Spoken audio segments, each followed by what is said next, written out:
Alright guys, welcome to another episode of Yankee Rebel Outdoors. In this episode we're just going to do a little recap of what happened this year and how our season went.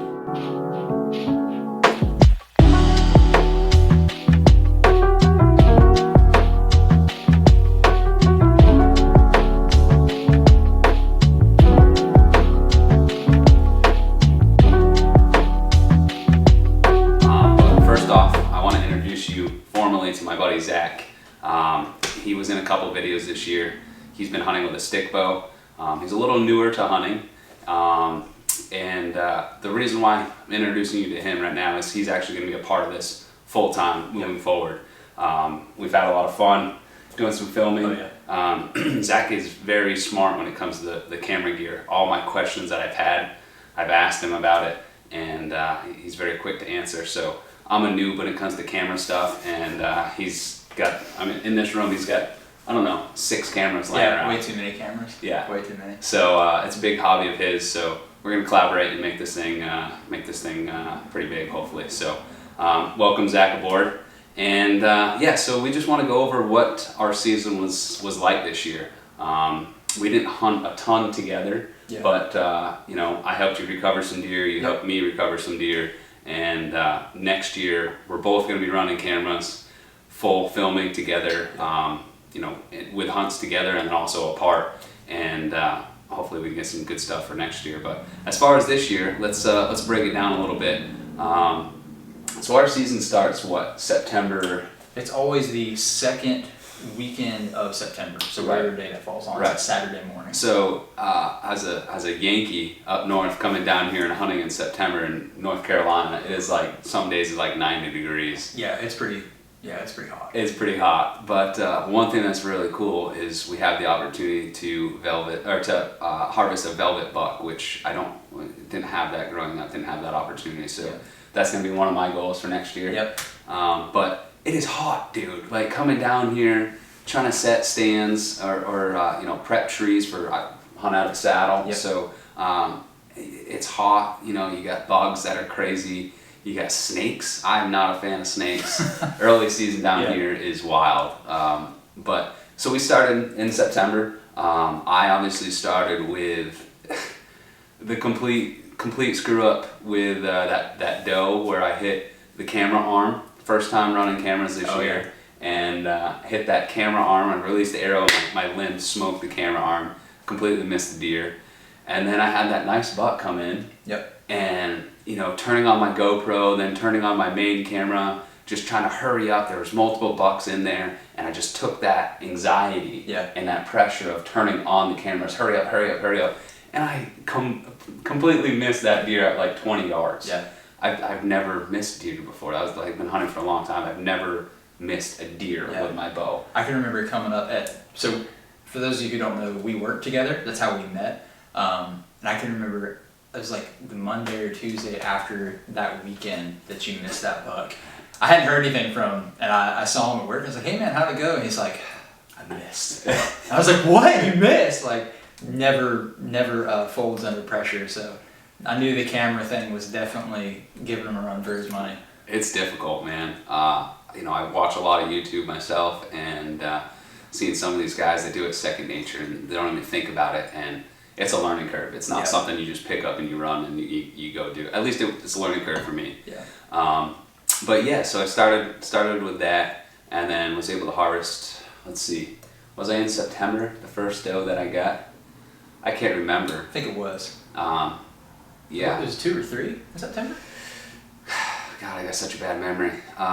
We also killed 6 deer, so it's kind of hard to, to for remember all that. Anyways, September was tough there at the beginning, and then come October, we had some white oaks and red oaks dropping, and that's the other thing down here in the south, at least where we are. The food it's not a shortage. That's one of the main things I used to hunt back home was the food. But everywhere you look down here, there's either hard mass in the oaks, or there's briars. There's just food everywhere for these whitetails. So that's an interesting thing as well. But so we rolled in. I got a couple doe. I actually went to our buddy Josh's house. I helped him hang a couple tree stands. He got some property He's got like 40 acres, and I helped him out. He's also fairly new into hunting whitetail, so trying to help him with that. And he was nice enough to let me hunt his land, and got a couple doe there. But early on, you got a doe with a stick bow. Yes. So was that September? That was opening day. Oh God, that was that's right. That was opening day. See, that's my memory. Yeah, and that it was amazing. Introduction, I guess, to my hunting background. I grew up shooting a compound. My dad taught me how to shoot one of those when I was a little kid, and I would go out in the woods with him hunting, but I had never actually killed anything. No deer. I shot squirrels and that kind of deal in the yard, but you got me into hunting with a compound. Yeah. And then like years ago. halfway through my first like legit season of hunting, I fell in love with shooting a recurve. So I like jumped ship. That was probably the most, I don't even know. I wouldn't say, maybe it was unethical at the time. I don't know. It was a dumb decision to jump ship from the compound and pick up a stick bow. But I ended up killing that buck that year as well with the stick bow, and had a crazy recovery story with that. But anyways, I shot all summer long, was super pumped up for getting into the hunting season, hitting it hard with him. And opening day comes. I sat, I think it was like 8 or 9 hours that day, did a morning sit, came back late, it was like later in the afternoon. And I had, I think it was like 3 or 4 doe come in. And I was hunting over bait, full disclosure. So new guy, trying to get time in the woods, learning it's animal legal. behavior. It is legal, yeah. Yeah, it's not like it's illegal. Yeah. So I had these deer come in, man, and I spent, it was probably 15 or 20 minutes with 4 doe just all around the tree that I was in. And that taught me a ton about animal behavior. I mean, any small movement at all with those eyes on you and you're pegged. Oh yeah. So that was really a big deal for me, just to be able to spend that much time with those animals around me, not have them spook, and then be able to shoot a doe at like 10 steps from my tree. Not to mention too, you're in a saddle. Yes. So new to hunting, Yep. but also new to saddle. Saddle's super easy once you practice with it a ton. Yep. But it's also a saddle with a recurve.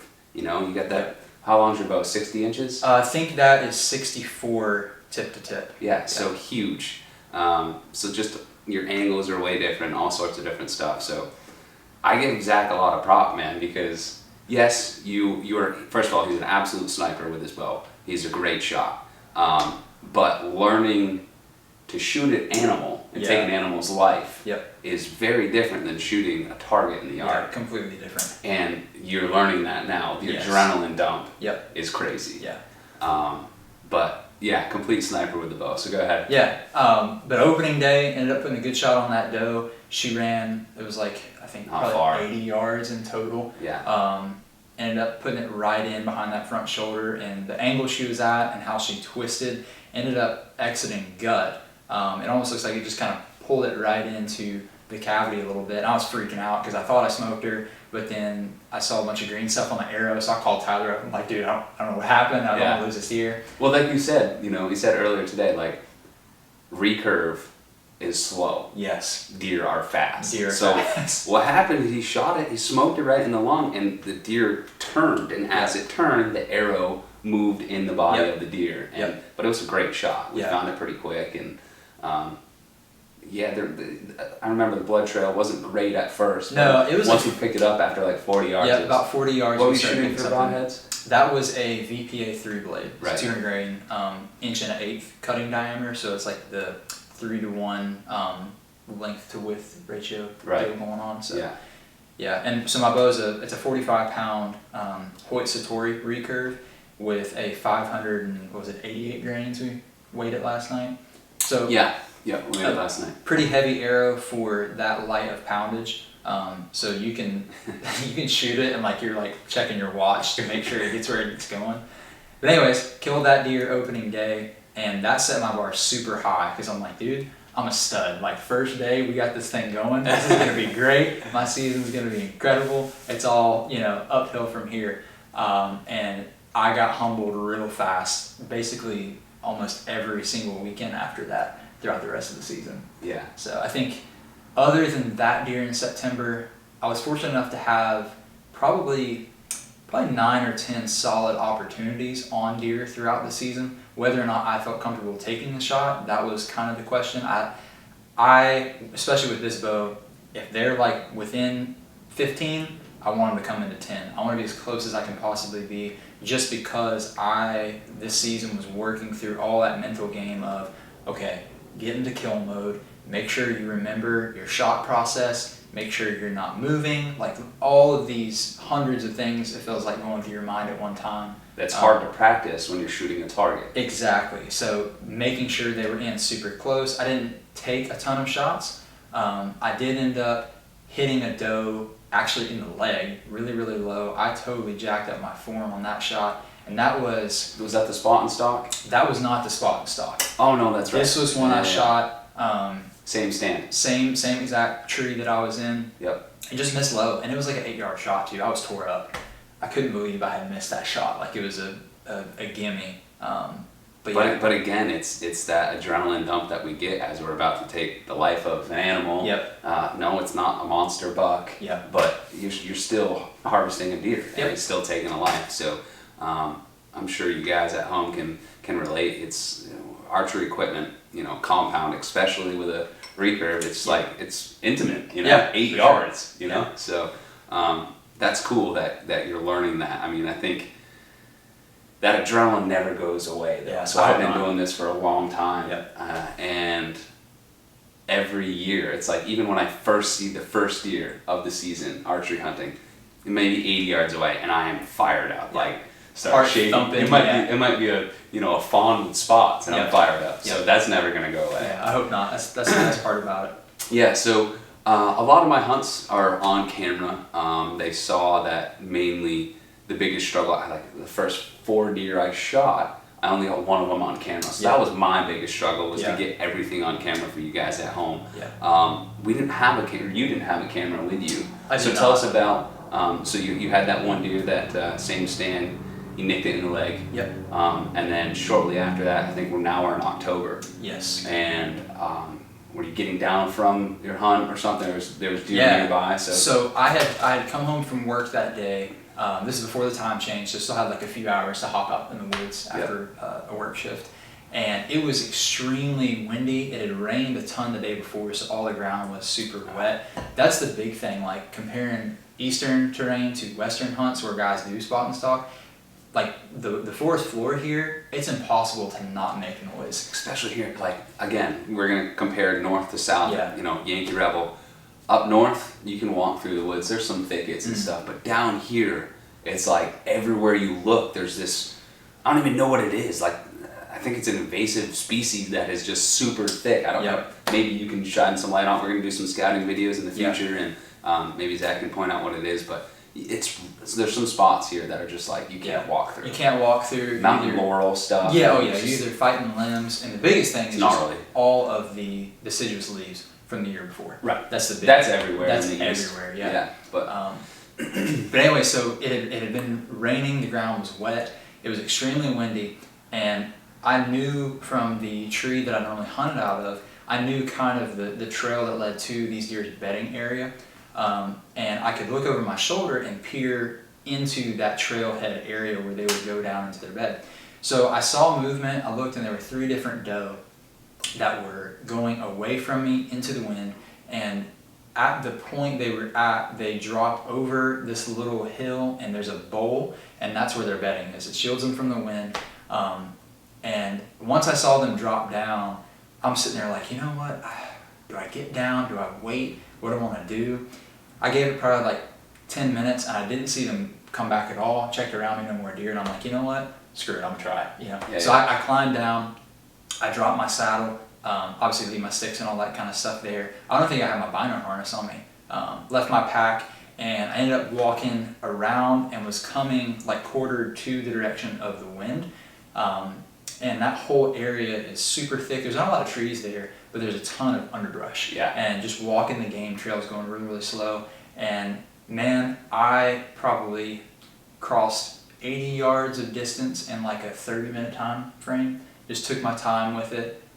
Wind was good, obviously. Wind was perfect. It was so loud, and anytime, like a gust came up, that was basically the only moment that I moved. Sure. And I would hunker down, get low, and where I was, it's kind of like if there was a rise that drops down over into the bowl, I was on the bottom side of that initial rise. So I had good cover with the ground, and then I knew that they were even lower than that. So I just worked my way through, would pick out, you know, a patch of weeds or a thicket to get into before I moved to the next one.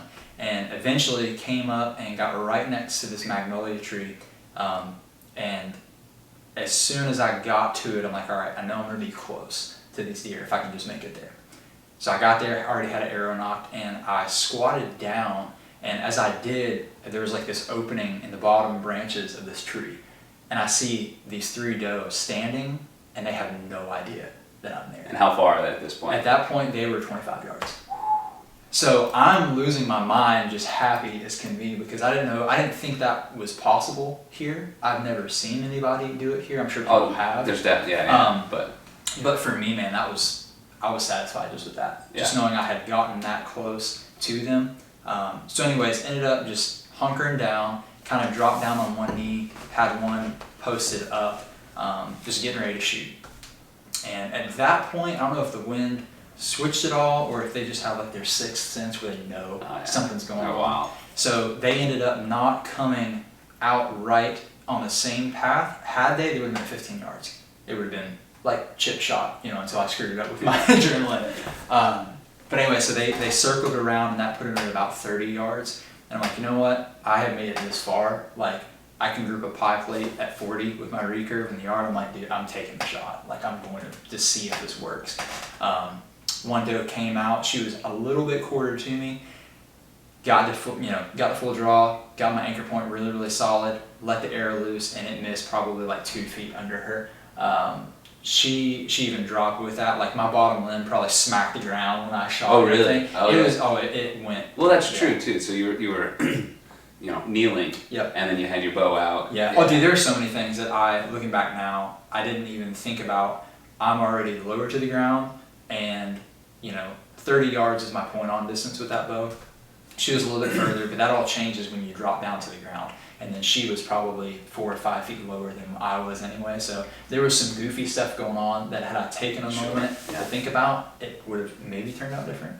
But I remember, I called you up. Yeah. I told the whole story. Yeah, he was fired up. He called me and he was like, dude, I just stalked in on these deer, all fired. And it's just so, that's what's going to be really fun about the future is, just moving forward and constantly learning. What I'm excited about is Zach being a little bit newer and maybe some things that I've already learned, you are now going to start to learn. Yep. And it also just sharpens what I may know already, so it just reiterates it. But very exciting stuff there. What did we end with as far as we did some filming? So I think we probably had, at least 5 or 6 hunts together throughout the year. Might have been a couple more than that. Yeah, we had, when we were by the ponds there, we had multiple deer come in. Yeah, Texas Chainsaw Massacre going on. Yeah, I did do some filming on it, but never brought it to YouTube. But we have this one spot that's actually now being developed, which is sad. Yeah. But it's near some development and stuff. We had this one guy out there with his chainsaw, and I'm pretty sure he was going to cut down the whole forest right there.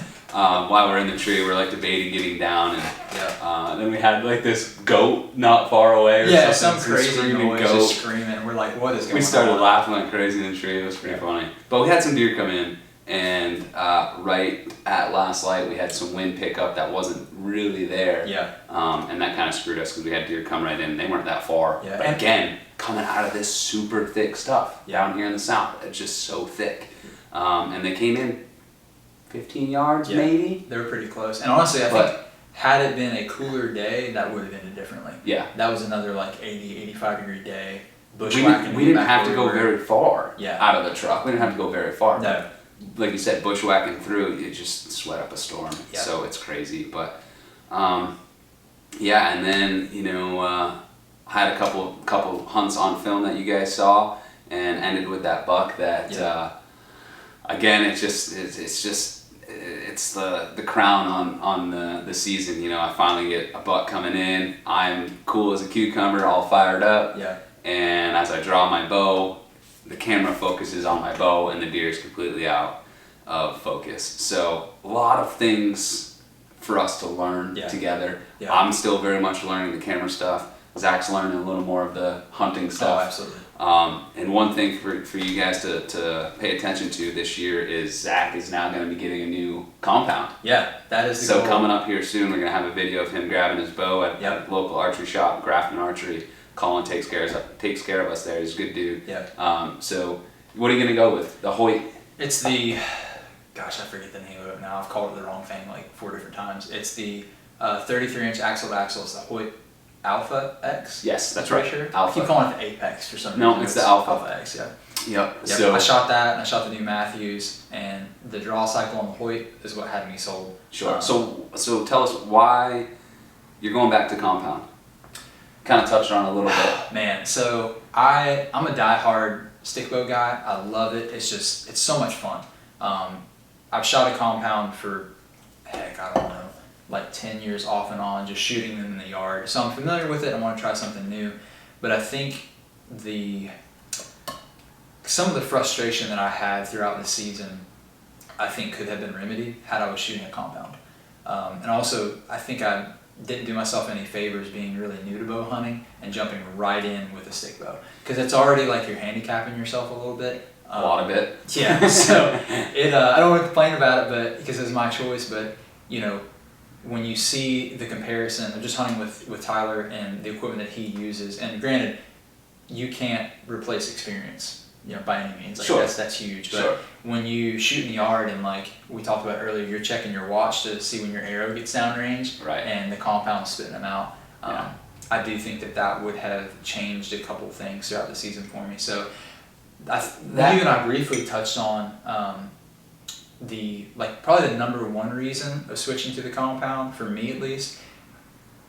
I don't know, you might not hear about this as much on, you know, hunting podcasts or whatever, but as a new guy, I found this to be really essential, is the killer instinct. And being with somebody like Tyler, who's an absolute killer, who is like a seasoned veteran in doing this, it's second nature, right? So you don't even talk about it really. You don't have to think about it. I don't think it's a zone, man. It's just a zone, and for somebody, but you have to learn it. Exactly. You have to, unless you're just born killer from the get go. I think it is something you have to learn. Unless you're Cam Hanes. Yeah, exactly. But anyway, I think that for me, being able to just focus on that killer instinct with a compound, that will eliminate a lot of the other things to run through my head before I take a shot. Yeah. You know, simplify it a little bit with using a compound. That way I can just focus on being a killer. Yeah. And I think what's cool too is once he gets a few kills under your belt with that compound, you're not done with that trad bow. No, absolutely not. I mean, he's going to come back to it. And 100%. When he first told me he was going to get rid of the bow that I sold him, the Matthews there a couple of years ago, and he's going to go trad, I was like, good for you, man. That's a step for sure. And I didn't want to discourage him, but I kind of thought like, hey, maybe you should get a couple deer under your belt before you do that. But so I think that's a good move. I think we're gonna get you that Hoyt there, and that'll be fun. That'll be fun video setting it up and going through it. And like I said, Zach is a sniper. Like he's not missing these deer because he sucks at shooting. He's a sniper. So you're gonna outshoot me with that compound for sure. It'll be a good time. Yeah. I'm excited too. So I've been trying to get him to pick up a stick bow and just shoot a little bit in the yard, and between hunting and stuff, like we never really had the time for it. And I don't even think season was over yet. I can't remember when it was, but I brought my bow over to his house, and I was like, "Hey man, just shoot this a little bit. We got some time, and see what you think." And man, he was like one quiver into it, and he was like, "Dude, this is sick." It's pretty cool. Yeah, it's so much fun. I say it all the time. It reminds me of just being a kid, like running around in your yard with a stick with a string on it. Yeah. It's just a really fun thing. I can only imagine too the adrenaline I still get having a deer in front of you, and you got this stick with a string. Like there's no mechanics behind it. You have no mechanical advantage. Yeah. And it's just like I said earlier, like you're very intimate with the situation. So as he transfers over back to a compound, I'm gonna pick up a stick bow this coming year, and I can't promise how long I'm gonna hunt with it. Yeah. But I'm gonna give it a shot for sure. Yeah. I know what's gonna happen though. I'm gonna be in the woods, and I'll have this buck all patterned, and he's gonna walk 20 yards away, and I probably won't take that shot with a stick bow. Whatever, and if I had a compound, it'd be a chip shot or something like that's gonna happen. But it'll be fun. Yeah, it's just like price of entry, you know? Yeah. So that's some stuff that we got coming in the future. Some other stuff is we're gonna do some scouting videos coming forward. We're gonna do some shed hunting, scouting videos. I'm gonna try and learn some of the editing software of like where we're going hunting, pull up some of the Onyx stuff, show you why we're hunting this area, the terrain features, what we find in those terrain features, just some key elements there. And if you guys at home have something that you want us to touch on, definitely shoot us a comment, shoot us a message. We'd love to hear from you and move forward with that. But for sure, I think it'll be good too, just in the off season, like with the scouting videos, just tips and tricks, you know, random stuff that you had figured out, saddle hunting related. Oh yeah, or if it's a kayak hunt deal, or even just like how we practice during the off season. I think that's a huge deal too, just practicing how you plan to hunt. So go with the intention of give it your best. So for sure.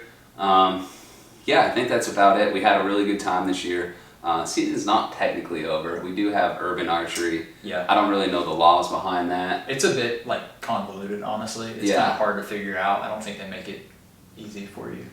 So I don't know if we can figure it out. I think we got a couple weeks. Maybe we can get in the woods. But we're gonna do some archery shoots, not tack, but what's some of the stuff around here? It's part of the Southern Archery Circuit, so it's just really local, like hang out, get together and shoot. I think some of them are like ASA qualifying deals, but it'll just be fun. So we'll do some filming for that, and just stay tuned. The big goal for us next year, or this year, is to have more content, keep you guys interested. We're gonna do some coyote hunting, some squirrel hunting, just try and get videos up as much as we can. So we appreciate you jumping board and following this. Like I said, this is just completely raw. This is just two dudes having fun. I'm learning the camera stuff. He's learning the hunting stuff. I mean, we're both learning both. That's right. Both learning both, and neither of us are very smart. So So stay with us. It's going to be fun, and hopefully you enjoy it. Like I said, if you have anything that you want to see from us, certainly let us know, and we'll try and do our best to get it to you. But we appreciate it. Zach's aboard, and Yankee Rebel, man. Let's go. Let's do it. Hopefully that recorded. Cool. It's been off the whole time.